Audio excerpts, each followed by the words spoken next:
today I brought on a very good friend of mine, a published author, Yvonne Kent Pateras. Hey, Yvonne, how are you?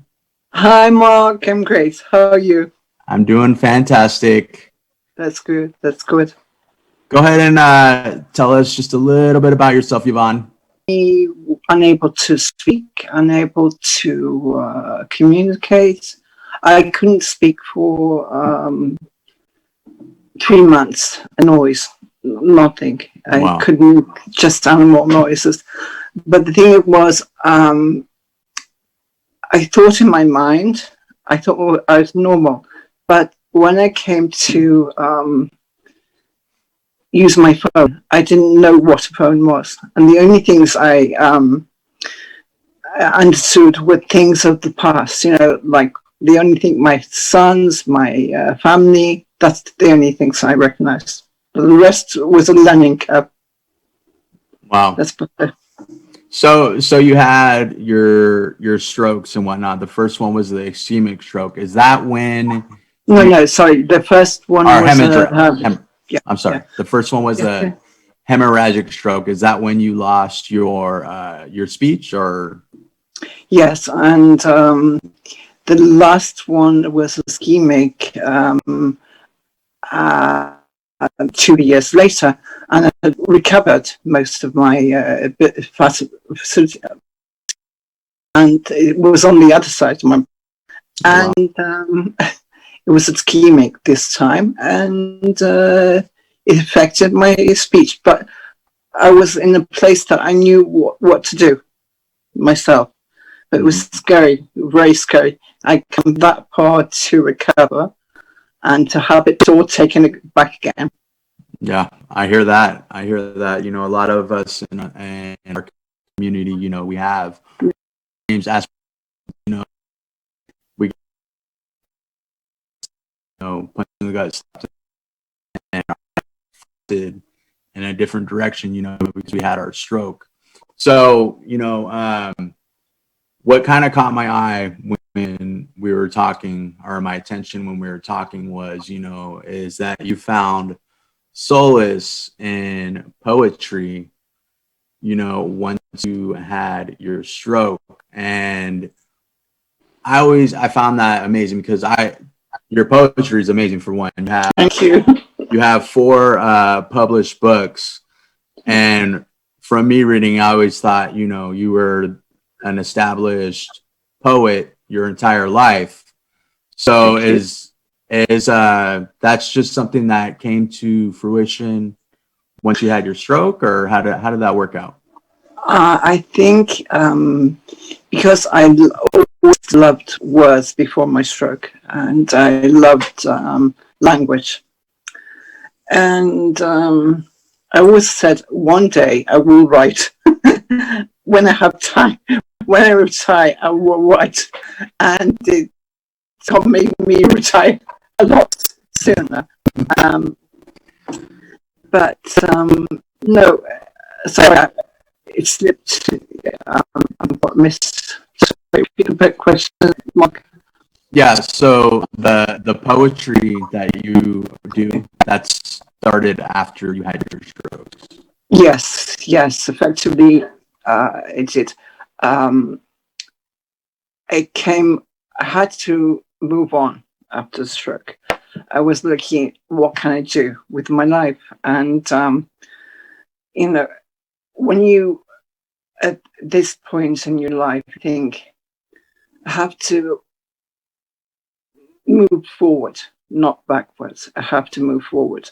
Mm-hmm. And you totally gravitate to what you're good at. And once your skills come back, you find what your gift is.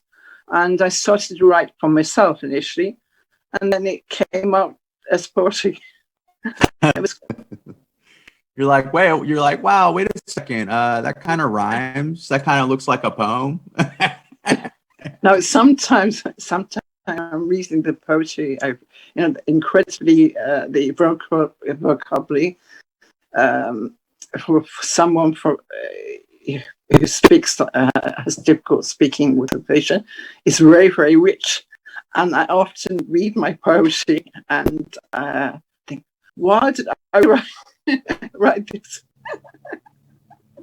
I'm very impressed with my sometimes.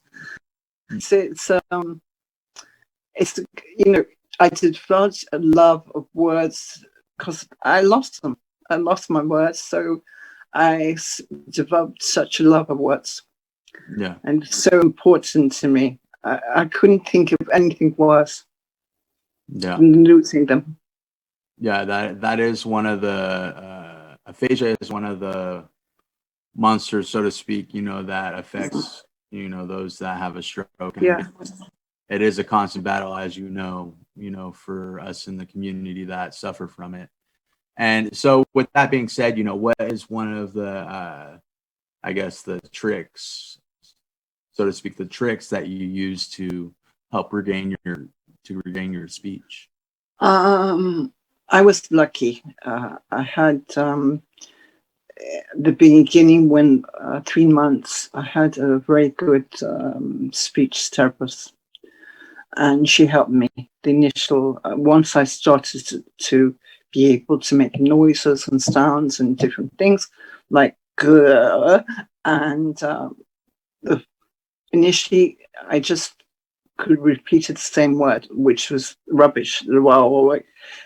And eventually she taught me exercises for my mouth, and that was brilliant. She helped me. And your mind is like a sponge. You do absorb everything you learn, like a kid from the beginning. So you learn quickly, that comes back quickly to you.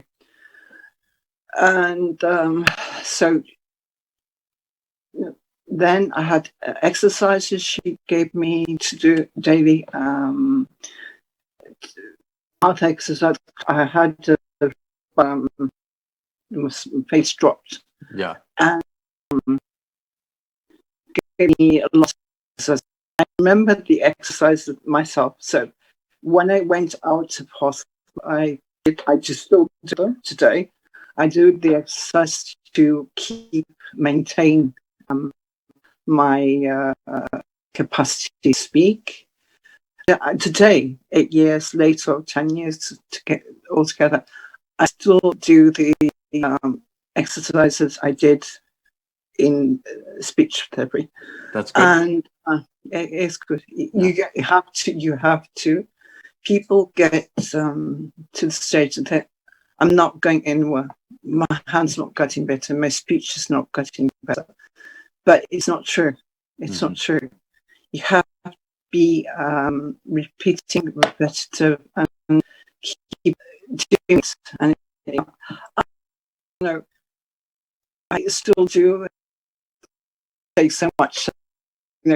I still do exercises with my hand. I made a timetable, and this timetable I stuck to. I still 1-2 hours a day. I combine all the training that I accumulated, and I've included music. Music is very important to me. It's a form of therapy, because when I came out, like a lot of sufferers, you have anxiety. And I had a lot of, I couldn't make sense of my emotions. And when I went the first time out to in public, I couldn't cope. I didn't know, because the things you learn as a child are things you learn. They have to be re-established in your mind. You have to do it. So you have to face your fear. Everything's on the other side of a fear, and go for it. So I remember I had to put myself through some where I am. But initially I started with flashcards. I made my own. It's important. I didn't. Once I learned the alphabet, I didn't buy flashcards. I made the flashcards, and much more interactive to you. They mean much you. So I suggest you make your own simple card, on an ordinary white postcard. Then I, combine pieces, and it's and eventually I got to forming short paragraphs and essays, and that's where I went. But I had the physical handicaps as well. And what were those? I couldn't walk. I was paralyzed in the beginning. Okay. You have the X-rays. They didn't think I'd ever walk. Yeah. The doctors, my scan, and so I did the 5K to overcome this. That was one of the doctors said to me, the last doctor, I don't know how you did last time, but you'll never walk this time. And, I wouldn't accept it. I thought, no, it's not true. I'm going to walk. There you go. And, thank you for sharing, but that's not the way it's going to be. And then I went up by wheelchair. And I got out of the wheelchair with the help of my husband, and I walked 10 steps. And I don't know, it's mind over matter. You have to. And look, when you learn to walk again, these things, you have to be brave and have courage, because you will fall. You will. Oh yeah. Yeah. So it's to do exercise by myself, because my husband wouldn't let me. I learned to walk and just 10 steps to the bathroom, and that's my hands. I'm still working on it's.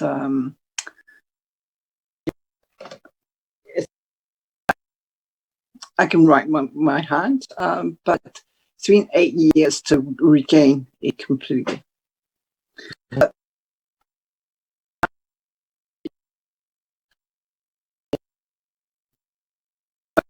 That progress is progress, right? No, it's great. It's in my mind healed totally. Yeah. I'm not. I don't look back on. My life's great, and I have everything. And but I'm saying to other survivors, you can't live your life in the past. If you live in the past, you're held to the past. Really. Yeah. If you, but yeah.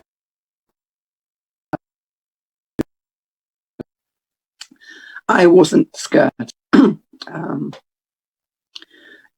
So with that being said, it is, in essence, especially, to many people, a scary situation. So yeah. with that being said, how do you suggest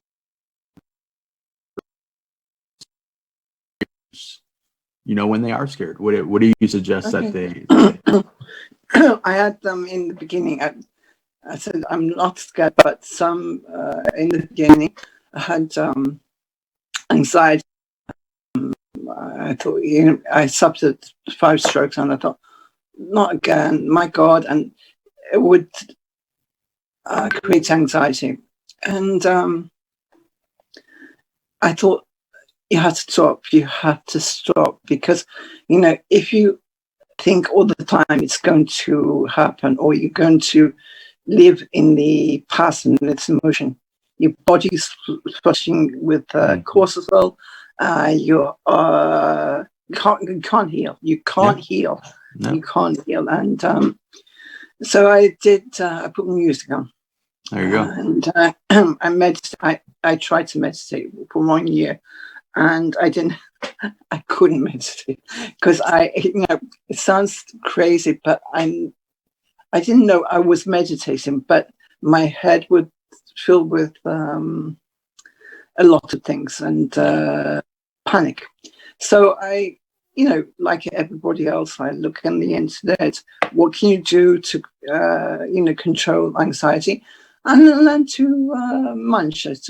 When I had these attacks that would happen, which were actually my blood pressure dropping, I wouldn't let them alarm me. I used to listen to music, focus on a reading book, totally ignore them, get up, walk around, any way I could to deviate from the get out with fresh air, something to change your, with thinking or, Yeah. So something that you said that caught my attention was, you fell into, your state of your emotional state, and then you went to, the internet to look for answers. Yeah. So this is something that we're trying to focus on as we're here. So my question to you then is, once you had suffered all of your strokes and whatnot, and you were discharged from the hospital, outside of giving you, a packet of, hey, this is what happened to you, and here's what you might expect, were you given anything else, like any pointers on what you do, how to go about your life? Or is that all something that you got to figure out on your own? Okay. The help was I live in Greece. It's not England. Okay. The social care system is not aimed at psychological welfare. In Greece, it's aimed at medical welfare. You have a stroke, they treat the stroke. They also have psychological support evaluation and this, but I would evaluate it and seem to not need psychological evaluation, so it was good.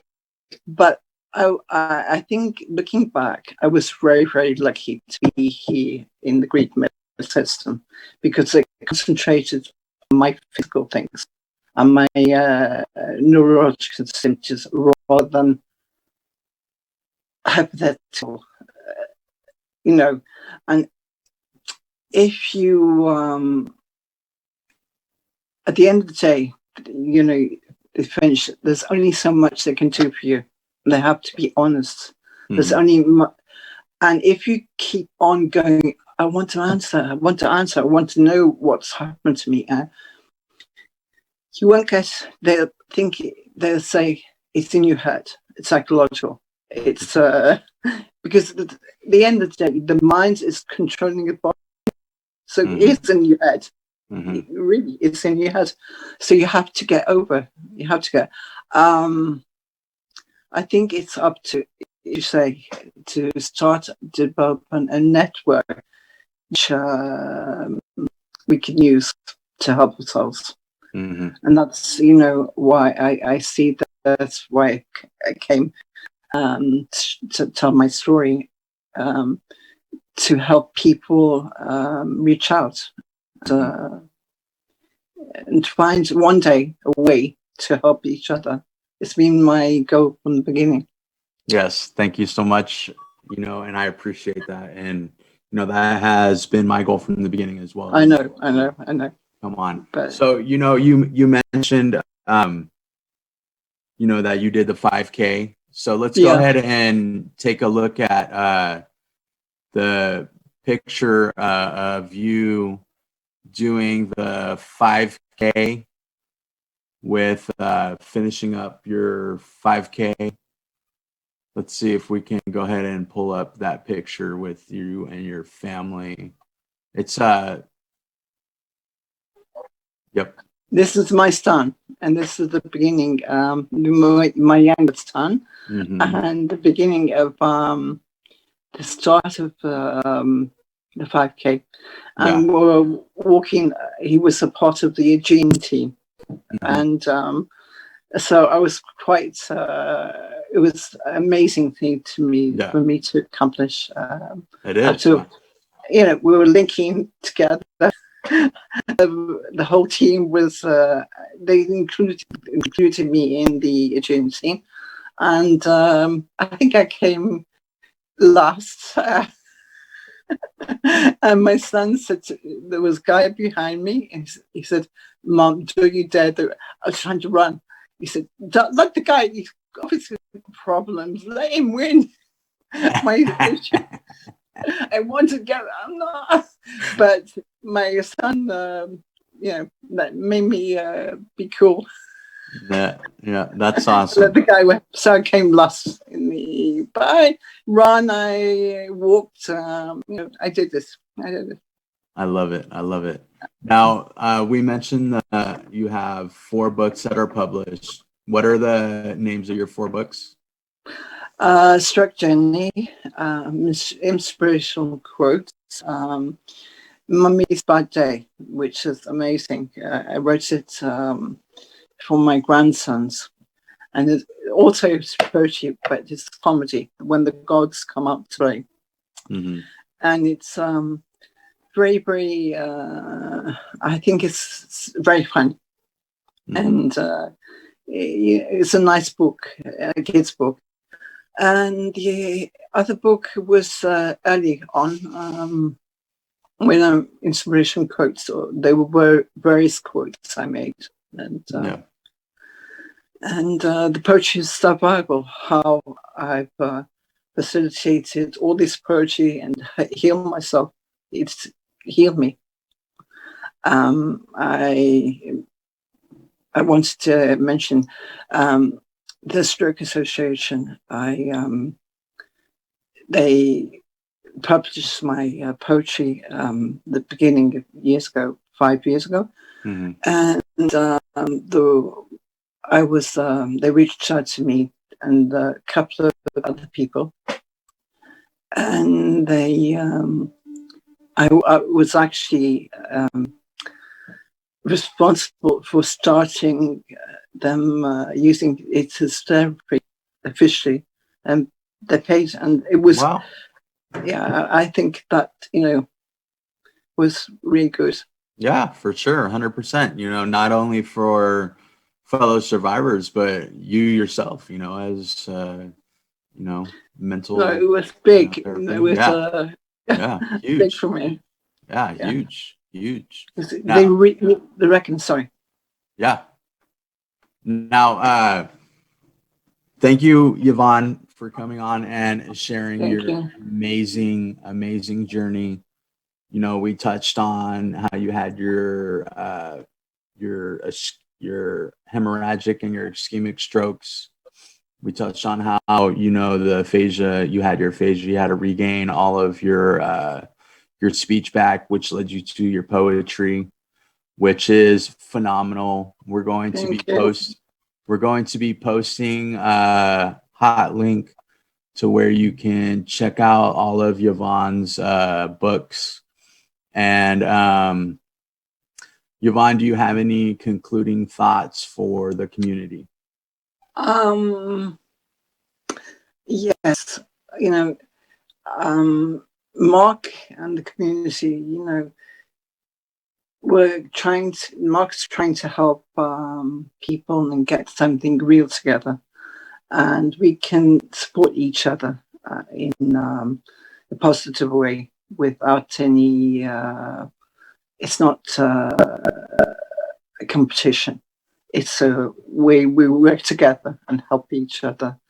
And also, I'm happy. I'm here. I'm healed, and what else to say, really? Yeah. Thank you so much, Yvonne. Okay. Yeah, and so my concluding thoughts are, as Yvonne was alluding to, we are trying to bridge the gap from post-stroke / TBI discharge.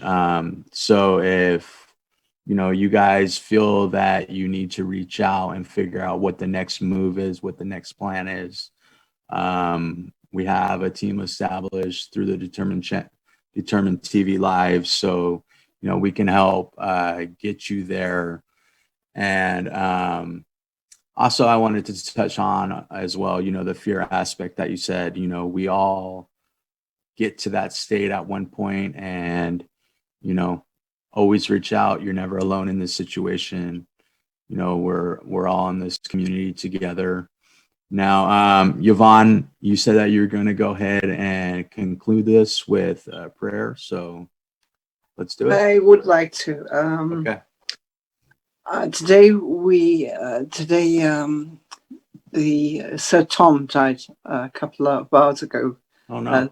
Yeah, of COVID. But I like to think his life was a life well lived, and that we can look, with pride. But there wasn't such a state of, terrible confusion at the moment. Mm-hmm. And I want to say, God, please help people see the good in each other, and not be nasty. Be kind. Be kind to each other. That's all I would say. Thank you. I agree. Amen to that. Amen. Yeah. Thank you. Thank you so much, Mark. I know it's terrible. I was so nervous, but thank you so much. You did fantastic. Thank you, Yvonne, so much for coming on. I appreciate you. I appreciate your friendship. Thank you. Thank you. Bye-bye.